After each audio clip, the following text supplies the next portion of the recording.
A União das Casas Espíritas da Zona Norte apresenta O Espiritismo está no ar, um programa que anuncia, esclarece e consola.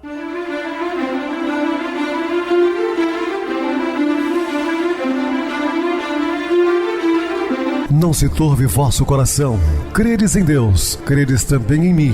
Na casa de meu pai há muitas moradas. Se assim não fora, eu vou-los teria dito, pois vou preparar-vos lugar. O Espiritismo está no ar. Sintonize esta frequência. Pare, pense na vida, faça perguntas. Uma ótima noite para você, muito obrigado pelo carinho, pela sintonia. Rádio Clube FM, sua voz é a nossa voz. Estamos no ar de segunda a sexta, desde 2014, pela emissora, depois também pelo YouTube.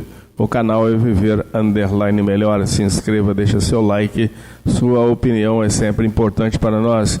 Ou acesse o YouTube, digite o Espiritismo está no ar e lá encontrarão vários programas, inclusive o do dia. Recebo carinhosamente meu querido amigo, espiritista, trabalhador da Casa Espírita Maria de Nazaré, Adilson Reis. Uma boa noite, seja muito bem-vindo. Boa noite, Pedrosa, boa noite a você, ouvinte da Rádio Clube FM, mais uma vez juntos no programa O Espiritismo está no ar. Então, vamos estudar e aprender juntos, que Jesus nos abençoe. Que Jesus nos abençoe, meus irmãos. Vamos estudar hoje condições para a cura. Dúvidas, entre em contato conosco, ligando para a Clube FM, que é 0 operadora 32, através do seu WhatsApp, 999-327758. Para falar comigo, utilize a TIM, 98801-2675, o WhatsApp 9844949, novamente 59. O e-mail, o Espiritismo está no ar, @hotmail.com. Interajam conosco, façam perguntas, tirem dúvidas, podem dar sugestões ao programa. Estamos à disposição dos ouvintes.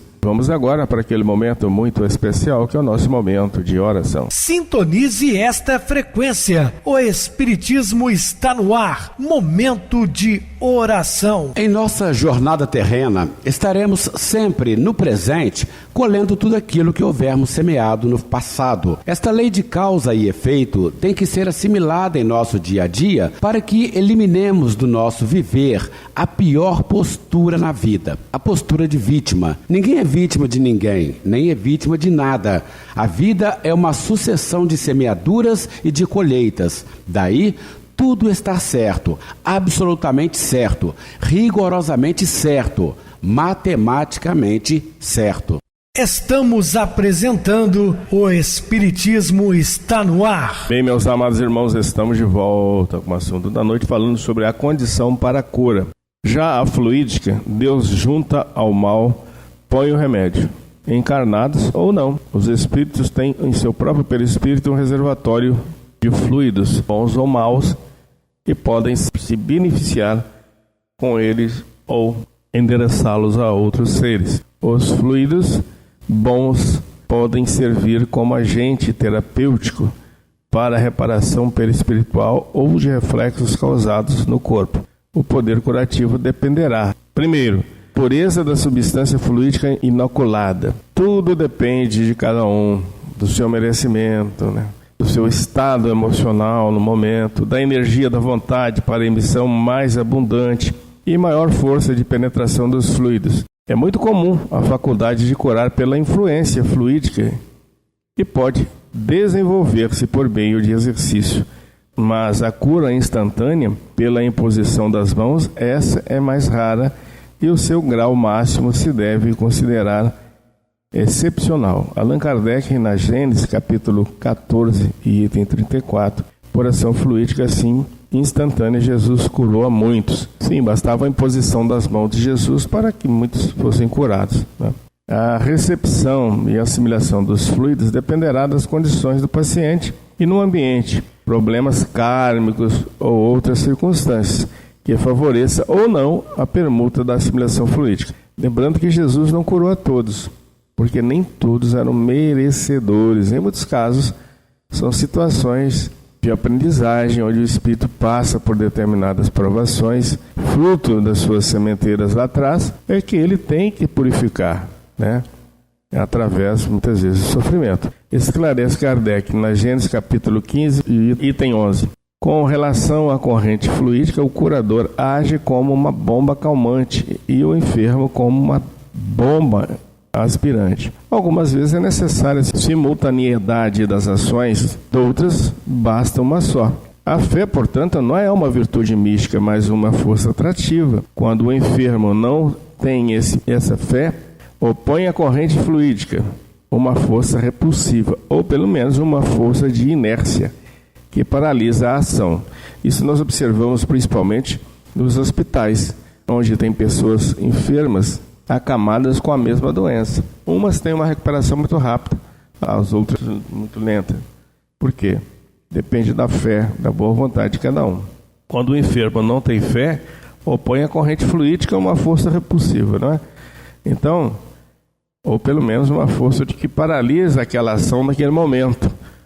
Você está praticando bem, aplicando passes muitas vezes no paciente no hospital, mas ele está completamente desligado, ele não tem a mínima vontade de receber auxílio. Neste caso, em muito pouco ajuda. Podemos entender agora porque Jesus, ao curar alguém, dizia: se tiveres fé, ou a tua fé te salvou.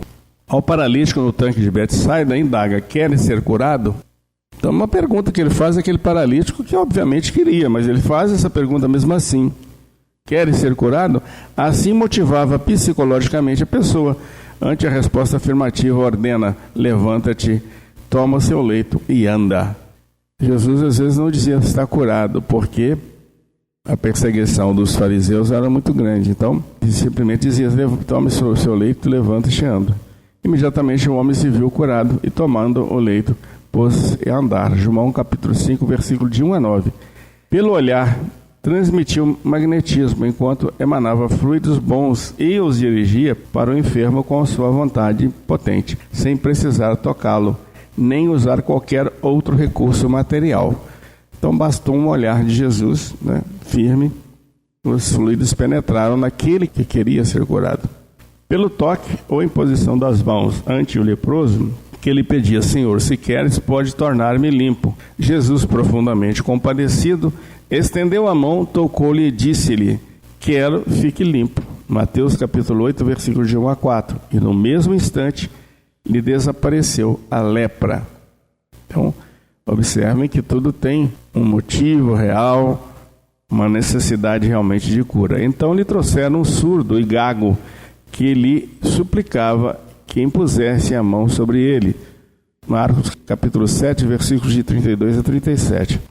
Jesus, tirando-o da multidão à parte, pôs-lhe os dedos nos ouvidos e lhe tocou a língua com saliva. Depois ergueu os olhos ao céu, suspirou e disse: Éfatá, abre-te.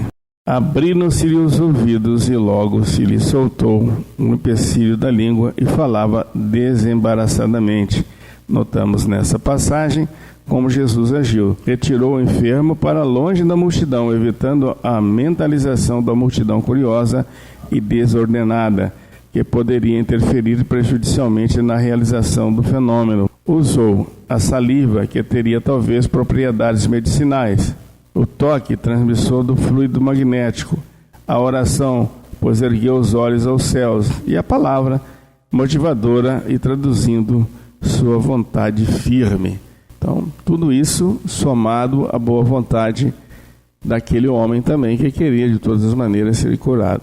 Em Caná, um oficial do rei pede a Jesus cura do seu filho, o enfermo que ficara em Cafarnaum. João capítulo 4, versículo de 46 a 54. Senhor, desce antes que meu filho morra.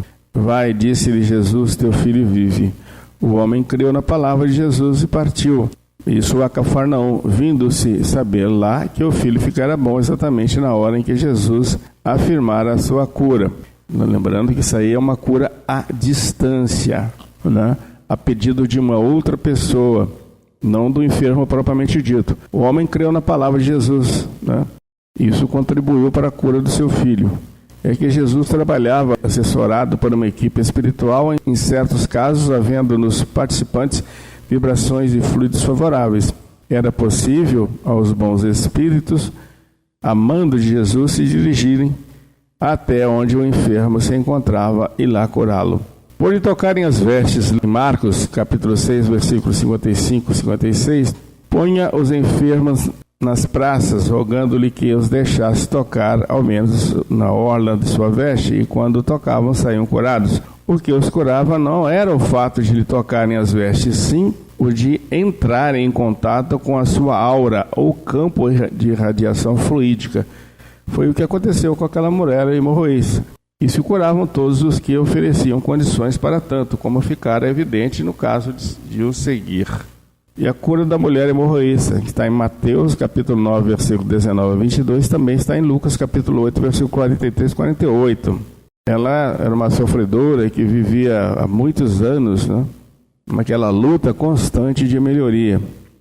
E ao encontrar Jesus e sua fé, ela resolve todos os seus problemas e passa a ser uma seguidora. Lembrando que essa é aquela que coloca o véu no rosto de Jesus ensanguentado, levando um cântaro d'água, bem comentada no Evangelho. É a mesma criatura, é a mulher que se curou do fluxo de sangue.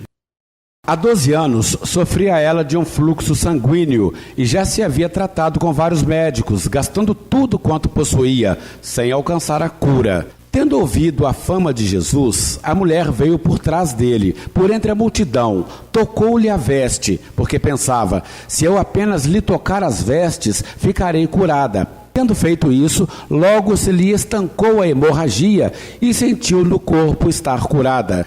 Jesus perguntou, quem me tocou? Os apóstolos argumentaram com Jesus, mestre, as multidões te apertam e te oprimem, pois muitos estavam tocando em Jesus. Mas o mestre respondeu, alguém me tocou, porque senti que de mim saiu poder. Percebera que alguém atraíra seus fluidos e olhava ao redor para ver quem o tocara. Então a mulher, vendo que não podia ocultar-se, cônscia do que nela se operara, trêmula se aproximou, prostrou-se diante de Jesus e declarou-lhe o que fizera e por quê. Jesus lhe disse, filha, a tua fé te salvou, vai-te em paz e fica livre do teu mal.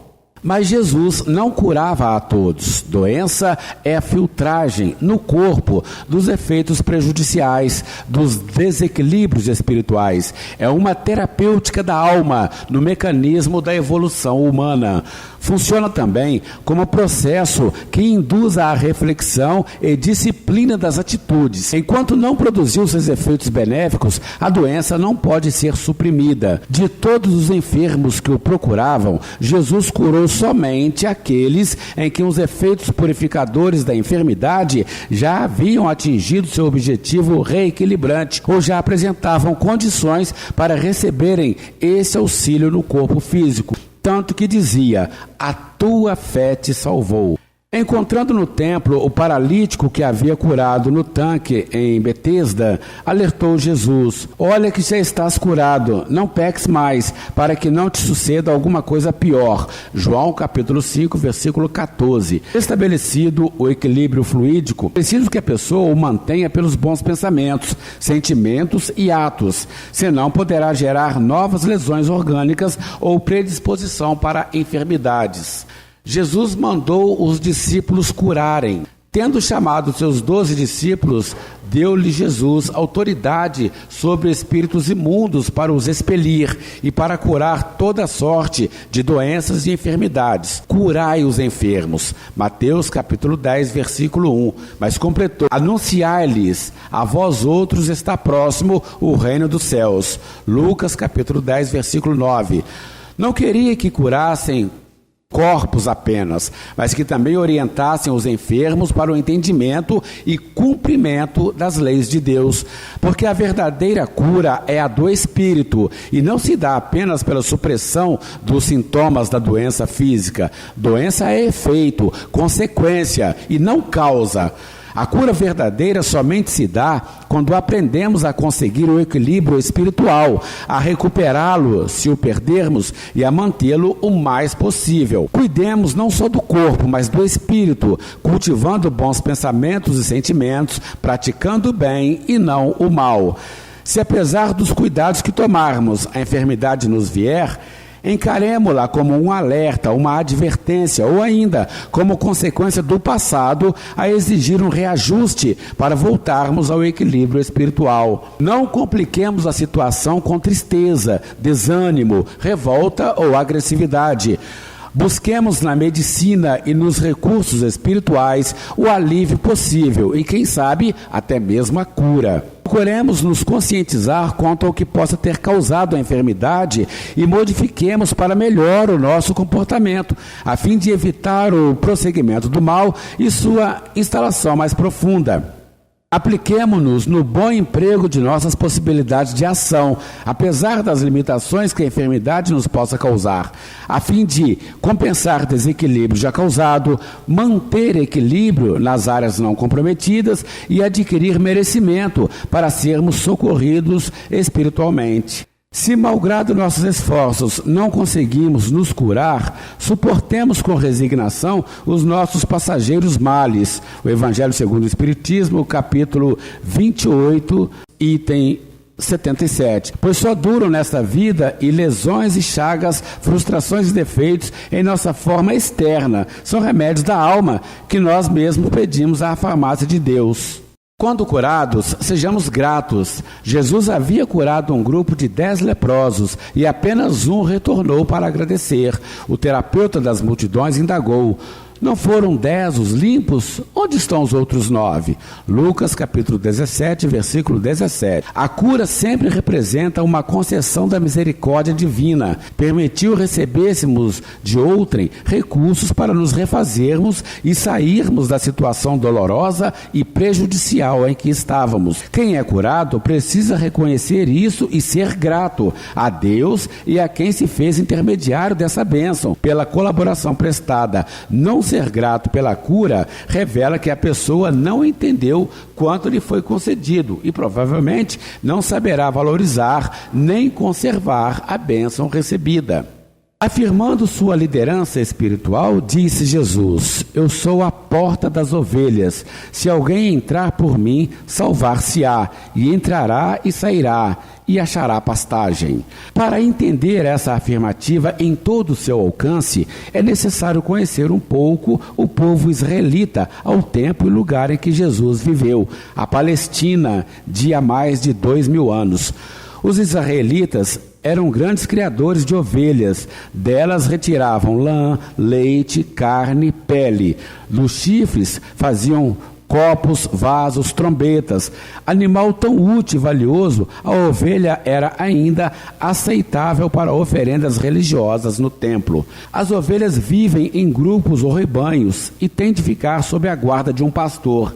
Se não tiverem quem as guie, com facilidade se extraviam e se perdem. Se não tiverem quem as defenda, mansas e tímidas que são, tornam-se vítimas fáceis de predadores e ladrões. Conduzido por seu pastor e por ele vigiado, cada rebanho de ovelhas passa o dia no campo, ao ar livre, alimentando-se e exercitando-se.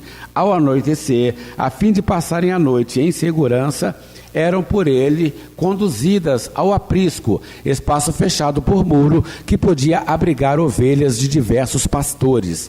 Os apriscos permanentes tinham porta de entrada, firme e forte, que protegia as ovelhas do seu inimigo natural, o lobo, e de ladrões e salteadores. Durante a noite, a porta ficava guardada por um pastor. De manhã era aberta, e ao chamamento do respectivo pastor, as ovelhas de cada rebanho atendiam e saíam novamente para os campos. Esclarecidos por estes informes, examinemos de novo as palavras de Jesus: eu sou a porta das ovelhas, anuncia-se ele. A linguagem é simbólica, figurada. Porta é um meio seguro de entrada e saída. Das ovelhas, não se trata de animais, mas de seres humanos. Ovelha é o símbolo da pessoa útil, produtiva, mansa. Lobo simboliza o predador voraz, quem agride e explora os outros. Em qual dessas figuras nos encaixamos? Que tipo de pessoas somos? Lobo? Ovelha? Se somos ovelha, precisamos de uma boa orientação de vida, que nos proteja e nos dê segurança. Jesus é a porta, a orientação certa para nós. Se alguém entrar por mim, salvar-se-á. Se entrarmos por essa porta, se seguirmos a orientação de Jesus, estaremos a salvo dos inimigos da alma, do eu. Os internos, como o egoísmo, o orgulho, o materialismo e a inércia, e os externos, a influência dos que nos queiram induzir ao mal. Seguindo o caminho certo, cumprindo as leis divinas, como Jesus tão bem nos orienta, ficaremos de alma descansada e tranquila, confiantes em Deus, seu poder, sabedoria e amor, a velar por nós, seus filhos, solicitude de Pai amoroso, que prevê e provê tudo o que precisamos, e que sozinhos não podemos conseguir. As ovelhas não ficam sempre no aprisco, precisam sair para se alimentarem e exercitarem. Na vida, temos de nos movimentar para comermos, experiência, para exercitarmos na ação. Deus nos faz reencarnar e estabelece para nós desígnios divinos. Conviver na família e na comunidade, ser útil realizando tarefas, cada qual de acordo com suas aptidões e possibilidades, passar por provas e expiações a fim de aprender e progredir.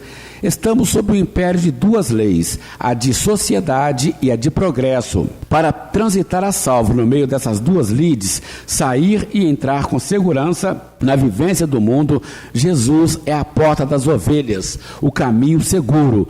Quem seguir sua orientação não só terá segurança e descanso espiritual interior, mas se movimentará com acerto em qualquer situação da vida, encontrando o alimento e a atividade de que sua alma precisa, sem se prejudicar nem ser prejudicado por erros, vícios e desvios. Se entrar por mim, alerta Jesus, isto é, se seguir o ensino e o exemplo do Mestre Divino, porta providencial que Deus abriu neste mundo para que tenhamos segurança no caminho do nosso progresso intelecto-moral. Vivendo em grupo, os seres humanos também precisam de quem lhes guie o pensamento, sentimento e ação. A liderança é um fenômeno de vida social. No agrupamento dos seres, o líder é fator de união e progresso. Sem ele, não há coordenação de forças. Cada elemento segue uma direção diferente e o grupo não consegue agir com proveito. Imprescindível escolher um líder. A quem seguir? Em segurança, no aprisco, lá estão as ovelhas, aguardando o pastor que virá buscá-las para a movimentação necessária, correta, segura. Alguém chega, mas não entra pela porta. A porta não é justamente o acesso normal, correto? Porque se alguém não quis entrar por ela, está burlando a segurança? Por quê? Aquele que não entra pela porta no aprisco das ovelhas, mas sobe por outra parte, é ladrão e salteador. Em nossa existência particular ou na vida social, alguém se apresenta como líder, mas não vem obedecendo às leis divinas que, imutáveis e perfeitas, regem a vida, de modo a que todos tenham segurança, paz, felicidade. Influencia pessoas, mas na base da ilusão, da mentira, estimulando o orgulho, a agressividade, o fanatismo. Não age com verdade e amor, como Cristo. Então, não está entrando pela porta, sobe por outra parte. É ladrão e salteador. Alerta Jesus e mostra a diferença de objetivos e procedimento entre as duas lideranças. O ladrão não vem senão a roubar, a matar e a destruir. Roubar tempo e energias dos liderados, pois os leva a construções efêmeras. Matar, se não é o físico, a fé, os ideais, a alegria, a esperança. Destruir a ordem e a harmonia entre os seres. Jesus, verdadeiro líder espiritual, afirma: eu vim para que tenham vida e a tenham em abundância. Veio para que haja entre nós ordem, cooperação, respeito e ajuda mútuos, levando a uma vida mais espiritualizada, mais rica, mais profunda e verdadeira, promovendo o progresso e o bem-estar de todos, tanto do indivíduo como da coletividade. Muito bem, Adilson, bem explicado. Vamos agora para o intervalo musical, a seguir a nossa oração final. Sem mesmo saber. A Covid-19 marcou um dos maiores desafios do século XXI. Surgindo em 2019 na cidade chinesa de Wuhan, a doença espalhou-se rapidamente por diversos países. Em 2020, a Organização Mundial de Saúde declarou a pandemia global, que causou um impacto mundial. O sistema de saúde ficou sobrecarregado. A economia sofreu interrupção de cadeias de suprimentos. O desemprego aumentou de forma assustadora. Declarado o distanciamento social, o lockdown, os abalos foram profundos. Houve necessidade de alterar hábitos e costumes. Foram quase 3 anos de transtornos, de medo, de pavor. A possibilidade de contaminação, a eventual morte pelo vírus, as sequelas remanescentes. A transformação digital se acelerou. Surgiu o trabalho remoto e a telemedicina. Embora estivessem disponíveis aplicativos, plataformas e várias outras ferramentas, desde muito tempo, foi durante a crise pandêmica que tudo se tornou comum. As escolas ofereceram aulas online. As famílias criaram grupos e comunidades para se comunicarem. Reuniões à distância se tornaram frequentes. Para suprir a impossibilidade de frequência aos templos religiosos, as doutrinas instituíram atividades online. E todos, mesmo quem jamais mexera em um computador ou um celular, principiaram a delas se beneficiar. Pessoas isoladas, com traumas pela perda de seres queridos, ou confinadas em seus lares, passaram a ter acesso a palestras que lhes supriam a falta dos cultos presenciais. Orações em horários pré-agendados, reunindo dezenas e até milhares de almas. Palestras que ofereciam apoio moral, que ilustravam mentes, que falavam de esperança, se multiplicaram. E aquelas 2 irmãs descobriram um canal na internet, tornando-se telespectadoras mais de uma vez na semana. A instituição generosa da capital baiana entrava em seus lares, noite após noite. E as orientações daquele homem que falava de fé, de um mundo melhor, de que tudo passa nesta terra, as foram conquistando. Descobriram uma doutrina religiosa diferente da que professavam. Ouviram falar de instituições que tinham por objetivo espalhar aquelas verdades. Então, quando a Covid-19 diminuiu a intensidade de suas incursões nas vidas humanas, elas decidiram doar um bem imóvel de sua propriedade. Buscaram em sua cidade uma dessas organizações e a beneficiaram com a doação de uma casa. Nas tratativas legais, uma pergunta surgiu por parte dos representantes da entidade contemplada. Por que a doação sem nem eram afeiçoadas à doutrina que a instituição representa? A resposta foi imediata. Nós ouvimos o orador, conhecemos a doutrina, o que defende, o que ensina, o que professam seus seguidores. Encantamo-nos, para que possam abrir mais um desses lugares de instrução, de acolhimento e oração. Decidimos doar a casa. O nome do orador? Divaldo Pereira Franco, baiano da Mansão do Caminho, do Centro Espírita Redenção. Ele nem imagina que teve essa contribuição. Como disse alguém, mesmo sem querer, ele espalha ideias e semeia benefícios a terceiros. O semeador espalha as sementes, que caem em terra boa e produzem frutos.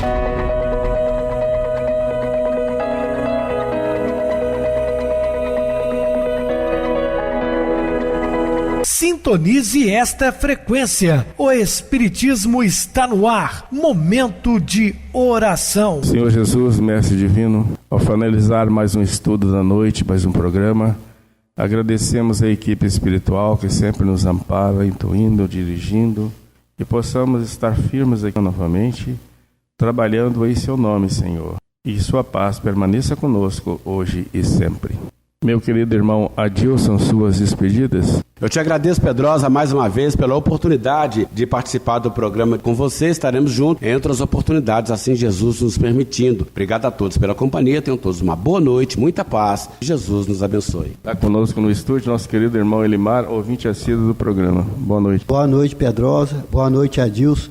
Boa noite aos caros ouvintes. A vocês, muito obrigado pelo apoio aqui no programa. Boa noite também a todos os amados irmãos ouvintes do YouTube, internautas do Brasil, do exterior, nossos irmãos da Zona Norte de Juiz de Fora que nos acompanham com a rádio local 87,9 Rádio Clube FM Continue ligados ouvindo a nossa próxima atração, o programa Batidão com o DJ Tico, a seguir na voz de Ailton Moreno, Encontro Central. Uma ótima noite de sexta-feira, um feliz final de semana e até segunda-feira, se Deus quiser.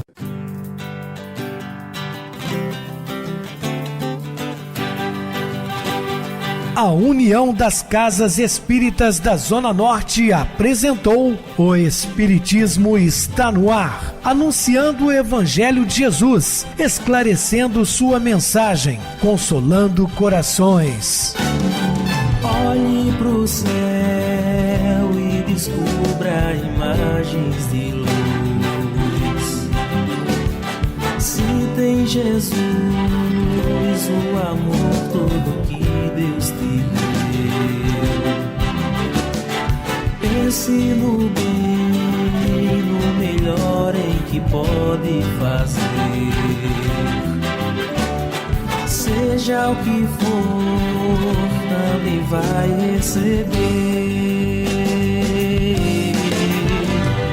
De coração, ajude-me, irmão. A caridade é o caminho do amor. Faça ainda que possa sofrer, pois bênçãos de Deus há de ter. Ame, perdoe e viva melhor a natureza, o céu e o mar. Veja o encanto que a vida nos dá, a chance eterna que temos para amar, para amar. Olhe pro céu e descubra imagens de luz. Sinta em Jesus o amor todo que Deus te deu. Pense no bem, no melhor em que pode fazer. Seja o que for, também vai receber. De coração, ajude-me, irmão. A caridade é o caminho do amor. Faça ainda que possa sofrer, pois bênçãos de Deus há de ter. Ame, perdoe e viva melhor a natureza, o céu e o mar. Veja o encanto que a vida nos dá, a chance eterna que temos para amar.